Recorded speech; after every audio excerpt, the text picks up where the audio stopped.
A lawyer once asked Jesus, "What's the most important thing God ever said?" Jesus answered with, "Well, love God with all your heart and your soul and your mind." But then Jesus added, "Love your neighbor as yourself." It's interesting, later when Paul refers to it in Galatians 5:14, when he said, "Do you want to keep the whole law?" His response was, "Well, love your neighbor as yourself."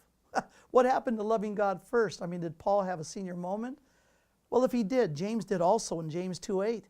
Because when he asked, "You want to keep the royal law of God?" his answer was, "Love your neighbor as yourself." What happened to loving God first? Well, here's what happened. God knew that if he left it up to us to figure out how to love him, we'd come up with all kinds of religions and rituals and ceremonies.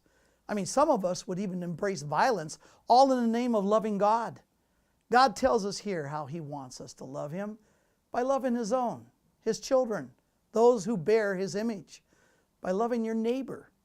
You see, we got to remember, keep things really simple. You keep the main thing, the main thing.